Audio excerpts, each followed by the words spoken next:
Hi, I'm Doug Keck, and welcome to the Catholic Sphere. You know, each week we bring you an insightful discussion on the latest issues facing the Catholic Church and the culture we live in from a theological perspective. Today's topic, if they persecuted me, they will persecute you. Up first, we have author and political science professor and senior director of the Institute for Faith and Freedom, Paul Kengor. He joins us from Grove City, Pennsylvania, fine author too. We also have the political activist, sociologist, and author, and former president of the Catholic League, Bill Donahue. He is with us today from New York City, as always. And finally, we have EWTN's vice president of theology, Colin Donovan. He is, again, in our theology studio. And before we get started, I wanted to call out, Bill, you've got a book that just came out recently. Why don't you tell us a little bit about that book? Right. Thank you so much. Yeah, Tan Books put it out. It's Christianity in the Crosshairs, Ruling Class and Radicals Find a Common Enemy.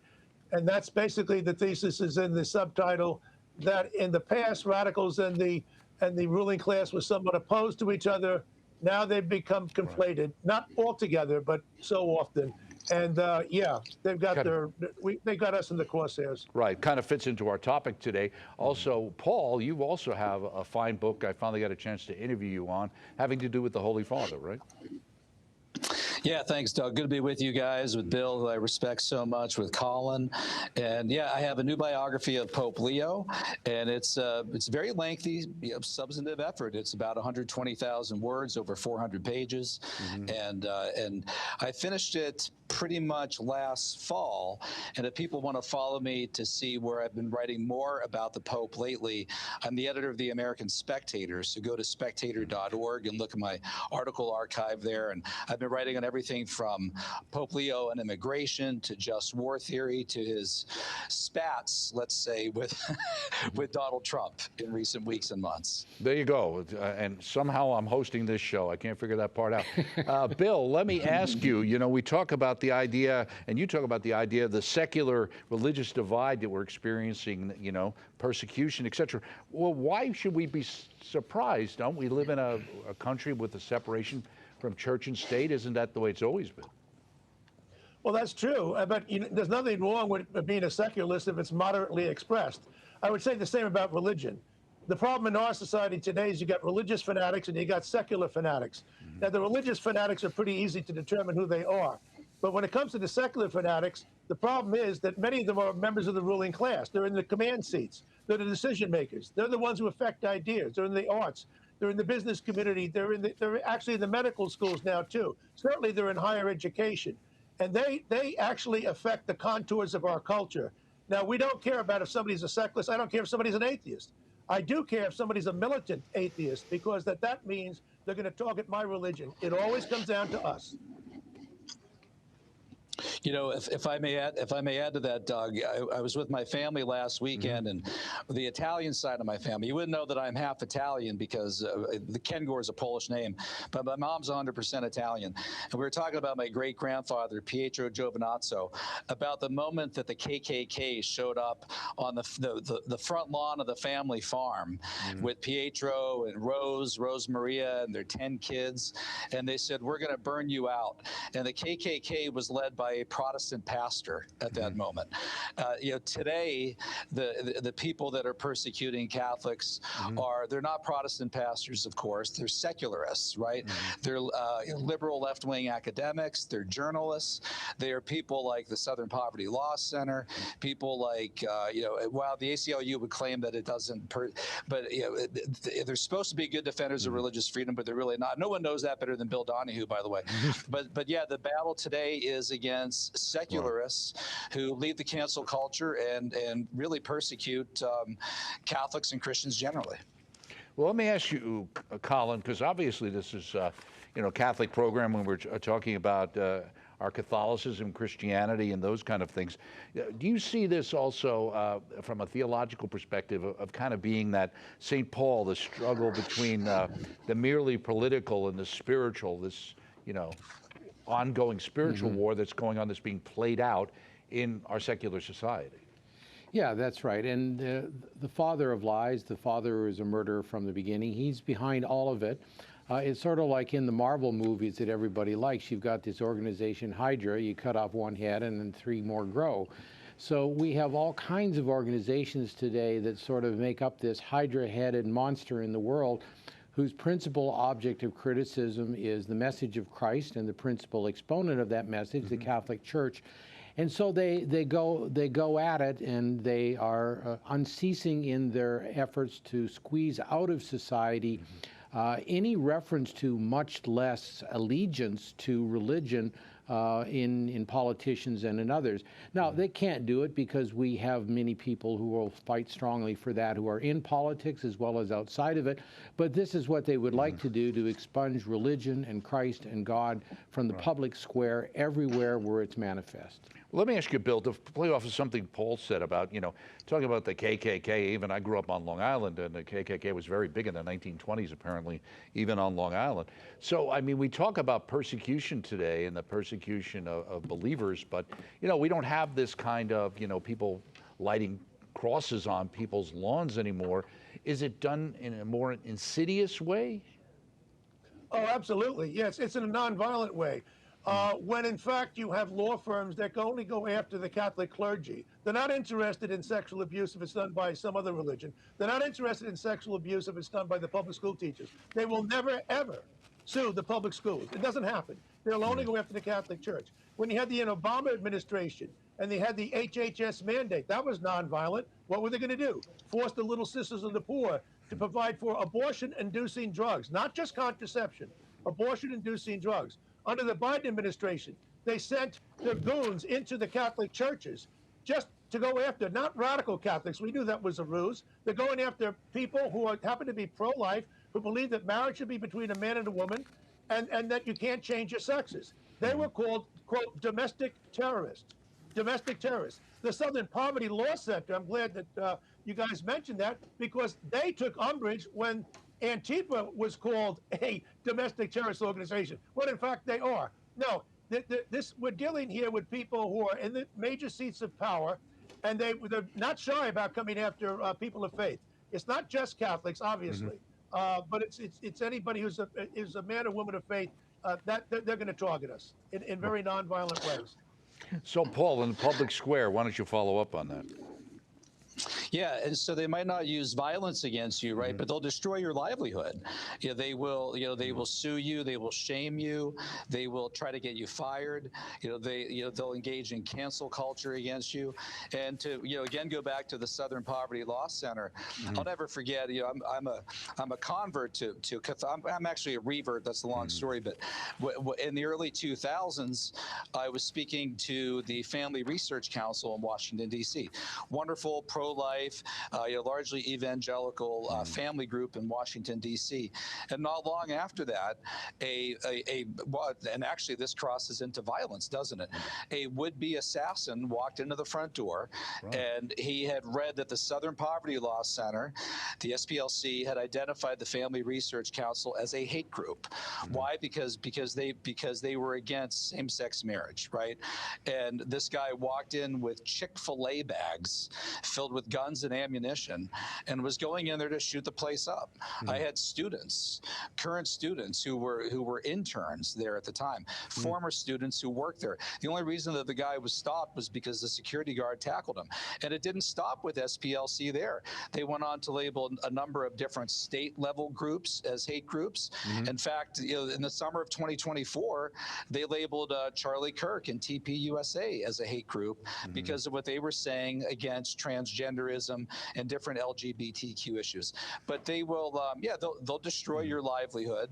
They'll make life hell for you if you merely believe what the Catholic Church has taught about marriage and two genders, and a man and a woman shall leave their parents and become one flesh. What the Church has taught for 2,000 years suddenly makes you a hater.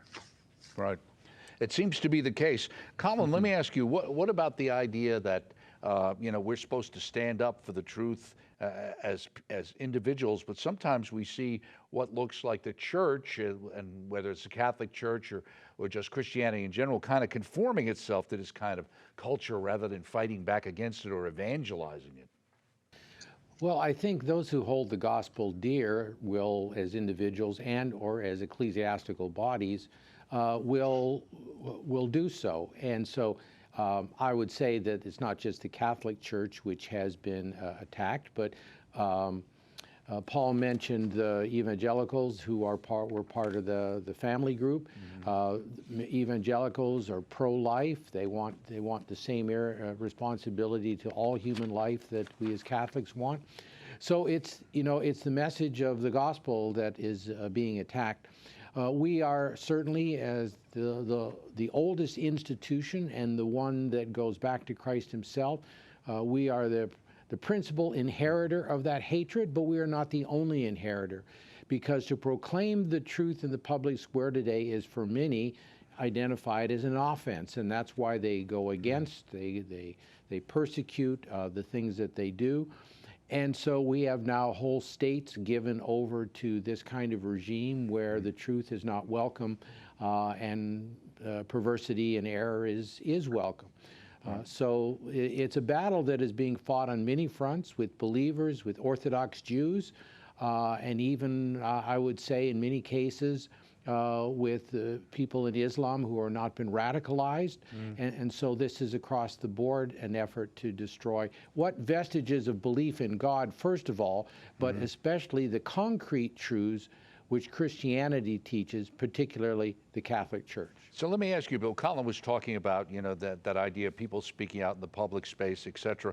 Why does it seem to be that it's only kind of like, let's say, Orthodox Christianity or Catholicism that seems to be a taboo, where every other faith group or, whether they're white witches or whatever, fill in the blank of every esoteric belief system is treated with respect? Well, that's true. We're not feared the way Muslims are. We're not respected the way Jews at least used to be. That's changing tremendously. But, listen, we are, at the end of the day, we're the Cadillac, okay? Some people take offense at that. We are the heart and soul of Christianity. There's no Christianity without the Catholic Church. We're the big fat target. We've been around for 2,000 years, hierarchical, have the Pope at the top. If you really want to destroy religion, or at least disable it, then why don't you go after the big guy? Because if you can get us, the others will begin to fall as well. Evangelicals are not as big. There aren't as many Orthodox Jews and Orthodox Christians. And yes, there are some very good Muslims out there who have not been radicalized, as Colin said, who are with us. And certainly, let's not forget Mormons.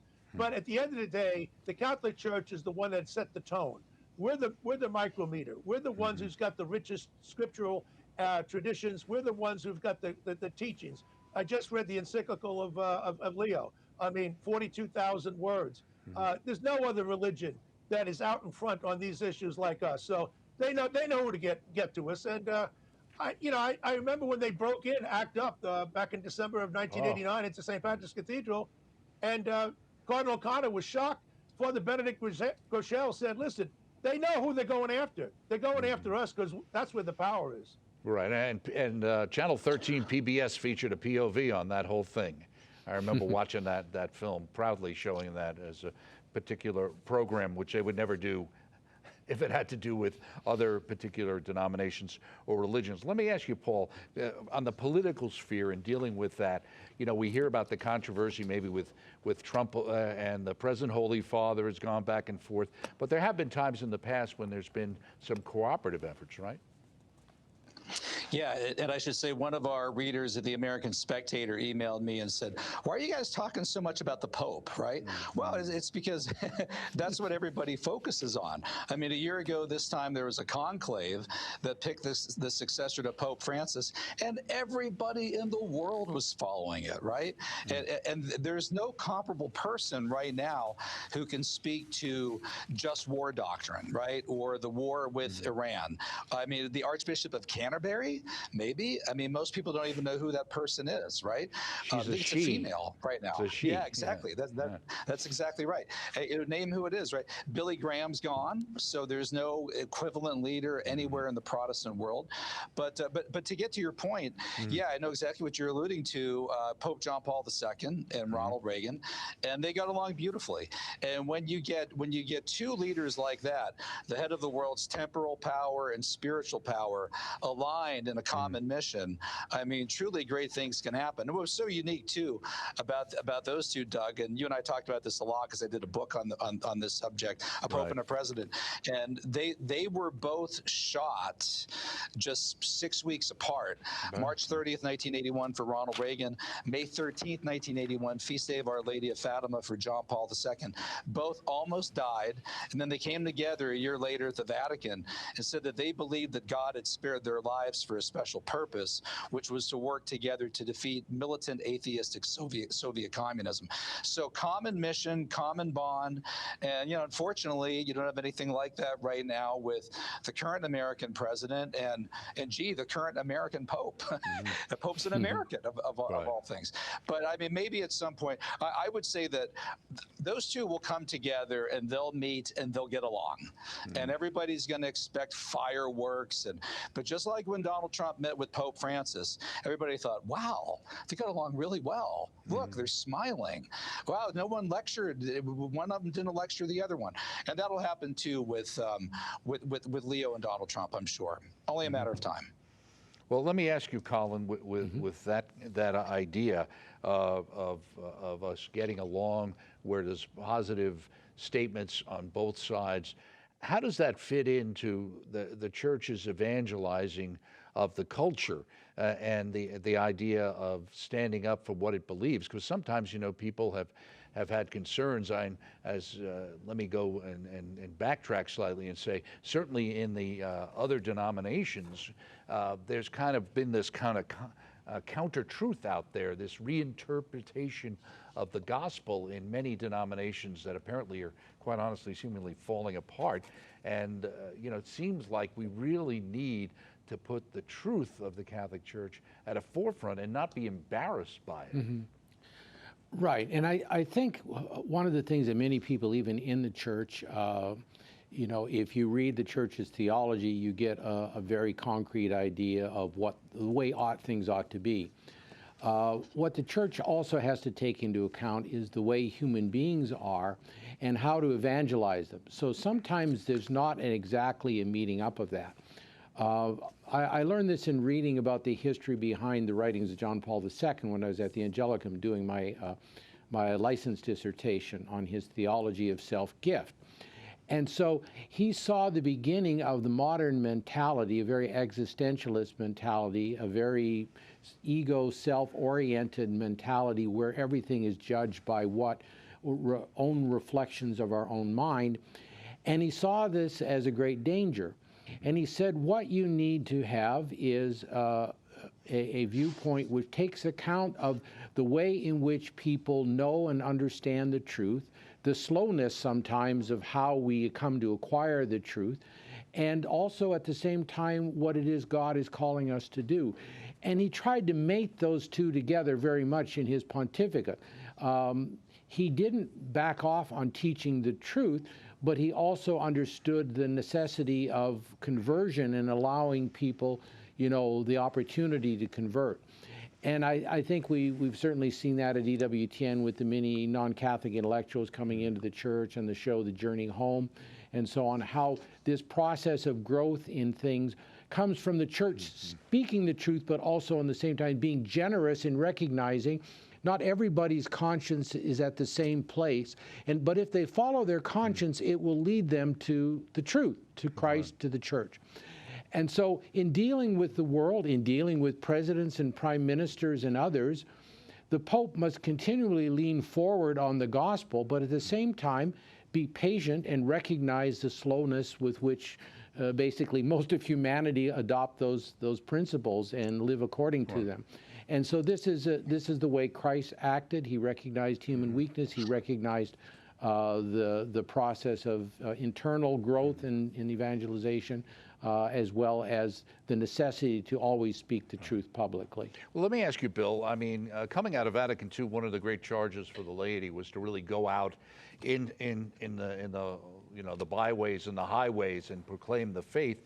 Yet it seems like many times we seem to be, and even recently again, spending a lot of time talking about what roles inside the church particular lay people can participate in and not participate, as if that's the central theme. Now, you've had a whole ministry and a whole apostolate basically based on going out into the public square. How do you see that? Well, I wish that there were more lay Catholics who would. I think a lot of it is a matter of intimidation. I mean, I've spoken to enough of them. People are afraid. I mean, I've had my share of death threats. I've had bodyguards. I'll be at a rally tonight where they expect there could be violence.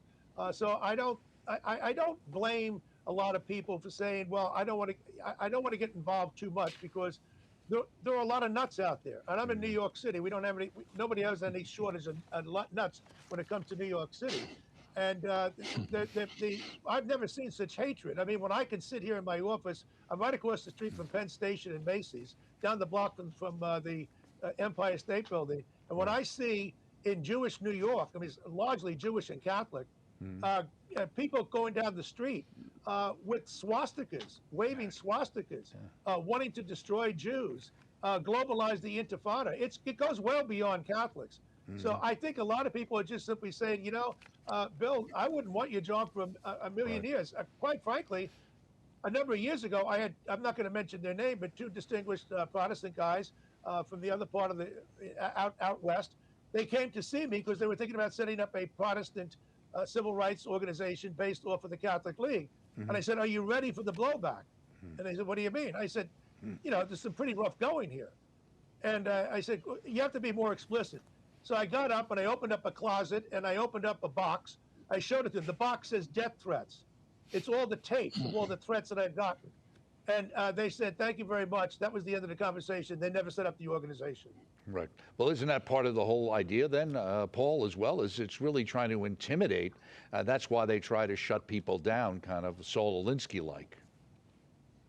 Yeah, no, that's exactly right, Doug. And in fact, there's something too at a lower level than what Bill was talking about. I'm really shocked today at the number of people who don't just agree to disagree on. And I get emails all the time from people on my side politically who, if I write an article about Donald Trump and 9 out of 10 points are positive, and they'll focus on that one and just launch on you, right? And I'm never reading you again. Well, you must be just go off on you, and sadly, these tend to be, if I could like narrow down the demographic, they tend to be like people like 70 years and older. It's not even younger people. I can tell you, my college students are way more open-minded, right? So it used to be like this intransigent, radical, college student, who would get in your face if you disagreed. I'm finding the people that are really intransigent like that, they're older. I hate to use the term boomers, right? But they tends to fit the demographic. And I used to think it was largely a phenomenon of the left, but man, I'm seeing it on the right as well. And it's hard to operate in that space, that sphere, if you will, right? Where people are just, they can't agree to disagree. And then also too, the lack of civility and civil discourse. It seems like they can't communicate. I mean, if I want to find an email sometimes, I just type in, okay, let's see, name, okay, F-U, right? Boom, it pops up, right? I mean, they can't even dialogue without using profanity and vulgarity. So it's, and I fear it's only getting worse. And that's the anonymous nature of the internet, obviously, that people can feel empowered to do that without any consequences. In fact, that's, I think, a big problem we have in our society right now, is that people feel like they can act and there are no consequences. Colin, let me ask you the idea of the kind of the secular rival vision that exists, and why it seems to be, as Bill was talking and Paul was talking, the idea of targeting the Catholic Church as some have said, an obstacle to their autonomy. The idea that, it's the last vestige of holding them back from being as happy as they think they can be. Yeah. Well, you almost have to start with the Catholic vision of how everything will end up. And that will be that there will be a consummation of all things, a last judgment, and those who did good will be called to glory, and those who did evil will be sent into eternal punishment. This is not a happy picture for people who have rejected the message of God. And it's quite understandable, I suppose, the anger that Paul and Bill have mentioned, is they see the writing on the wall, but they can't just let go of their own egotisms, their own ideologies that they've acquired in life. And it's interesting. I've seen the same phenomena of, it seems to be our generation that is capable of this. I call them the Gray Panthers. They're not the Black Panthers because they're not killing and blowing things up, but they're the Gray Panthers who are using other means to basically do the same thing. And so they're fighting those battles, and it's odd that the closer they get to that moment of death, the more vociferous they seem to become. And I think it really is, the personal eschatology of the individual. What do they think this world is about, and what do they think their life is about, and how it will end? Well, and it's not a pretty picture. Well, let me stand up for those cranky boomers. On the one level, I think a lot of boomers' reaction and why their hackles are up is because they've heard so much of this kind of quizzling or Weasley language at times, where things are said and doors are open, and they've been snookered. And they thought, and so they're getting very black and white, because every time they go anywhere, and this is not a good thing, but they're waiting to hear when is they're going to drop that thing in there. There used to be a pamphlet that used to come out and was used in churches. I could go to the 4th page in the back, and that's when the weasel phrases would come out that basically obliterated everything that was church dogma before that. Anybody want to pick that up? If I could add to that, as someone who just wrote the biography of Pope Leo, I'm seeing a lot of conservative Catholics who, after 12 years of kind of pope-splaining with Pope Francis, they have a really short fuse with Pope Leo, and it took mere months into Leo's papacy, and they were going after him in a way that it took them 8 or 9 or 10 years to go after Pope Francis, and so there's not a lot of charity right now with Leo, because what they went through with Francis, they think, here we go again, this statement on that actually means this. And so there's not a lot of charity and grace right now toward Pope Leo, because a lot of it, for a lot of these folks, they felt it was exhausted under Francis. Right, exactly. Bill, you got the last 30 seconds. What do you want our audience to know? Well, first of all, everything Paul said, I totally agree with. There's a lot of people who are just being spent. They felt somewhat betrayed under Francis, and they were hoping for JP2 or Benedict, two towering philosophers who are incredible intellectuals. They're going to be hard to top. But I say this, like Colin is talking about, he mentioned truth an awful lot. That's what it's all about. If we are not galvanized in the pursuit of truth, and the academy has lost it, then we're going to lose it too. Because if you're pursuing truth and you're willing to speak out, eventually our side will prevail. And so I'm not pessimistic in the long run. Yeah. Very good. Amen. Thank you so much. Wonderful panel. Paul Kengor, Bill, and Colin for being with us, of course.